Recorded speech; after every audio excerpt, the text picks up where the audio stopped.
Article के आगे topics को पढ़ेंगे। आज का टॉपिक रहेगा shares issue in considerations other than cash. तो यहाँ पे दो कॉन्सेप्ट्स आता है, पहला आता है एसेट्स परचेज का कॉन्सेप्ट, दूसरा आता है बिजनेस परचेज का कॉन्सेप्ट। ठीक है, अब देखो एसेट्स परचेज का कॉन्सेप्ट क्या बताता है, मतलब जब भी आप किसी बिजनेस का एसेट्स बाई करते हो तो वहाँ पे क्या होता है, वो बिज़नेस कंटिन्यू करता है, मतलब चलता ही रहता है, ये नहीं कि बंद हो जाता है, वो बिज़नेस कंटिन्यू करता है। ठीक है, तो अगर आप खुद बिज़नेस बाय कर रहे हो, खुद एसेट्स बाय कर रहे हो, तो अपने बुक्स में आप एंट्री क्या करोगे, तो एसेट्स आएगा आपके बुक्स में, एसेट्स अकाउंट डेबिट। किससे बाय कर रहे हो, वेंडर्स से, टू वेंडर्स अकाउंट।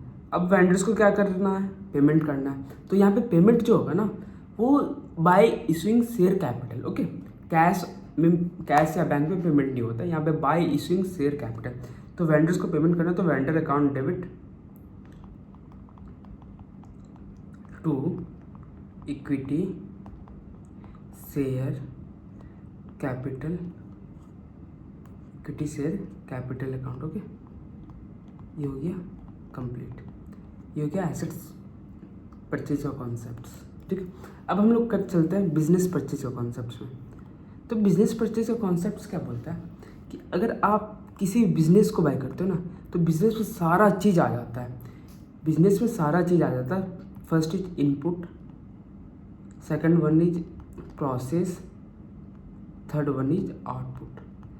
ठीक है, मतलब हर चीज़ को लेना पड़ता है। तो बिजनेस के बैलेंस शीट में क्या क्या रहेगा, एसेट्स रहेगा, लाइबिलिटीज रहेगा, सारे को टेक ओवर करना। ठीक है, अब यहाँ पे एक न्यू कॉन्सेप्ट है बिजनेस के केस में। अगर बिजनेस बाय करते हो ना, तो आप ये चेक करो कि कितना पीसी, मतलब कितना परचेज कंसिडरेशंस पे कर रहे हो, परचेज कंसिडरेशंस पे कर रहे हो। ठीक है, और हाउ मच उसके अगेंस्ट में, मतलब परचेज कंसिडरेशन जितना पे किए उसके अगेंस्ट में कितना assets and liabilities to cover किए हो। ठीक है, लाइबिलिटीज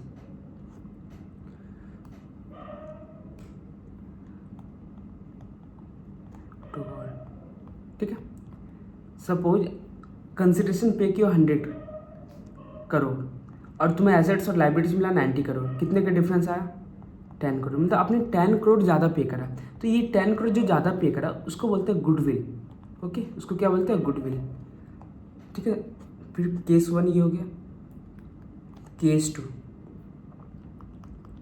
अगर सपोज आपने पीसी पे करा 90 और एसेट्स एंड लाइबिलिटीज शो हो रहा है 100, तो बताओ 10 का जो डिफरेंस है वो क्या है, गेन है। तो इसको कहाँ ट्रांसफर करोगे, कैपिटल रिजर्व्स में। ओके डन, ये कॉन्सेप्ट है आपका इस चैप्टर्स का।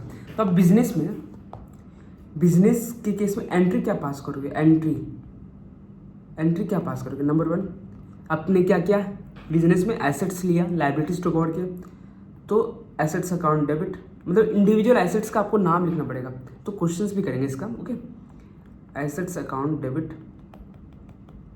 To liabilities account. ओके, अब किससे लिया, वेंडर से लिया, टू वेंडर अकाउंट। ओके, अब यहाँ पे दो चीज़ आएगा, एक आएगा गुडविल अकाउंट और एक आएगा टू कैपिटल रिजर्व्स। ये सब क्या आएगा, बैलेंसिंग फिगर। क्या आएगा, बैलेंसिंग फिगर। ये क्या आएगा, बैलेंसिंग फिगर। एसेट्स का इंडिविजुअल अमाउंट, लाइबिलिटीज का इंडिविजुअल अमाउंट, वेंडर्स का अमाउंट कितना लेना है बताओ, वेंडर्स को कितना पे करना, how much amount to be paid, how much amount to be paid. Okay, वो लेना है। ठीक है, फिर दूसरा वेंडर्स को पेमेंट करना है, vendors account debit to equity share capital account. ये कॉन्सेप्ट है। ठीक है, यहाँ पे ये वाला जो अमाउंट होगा तो यहाँ आ जाएगा और यहाँ से शेयर कैपिटल के थ्रू पेमेंट होगा। ओके, ये कॉन्सेप्ट था। डन।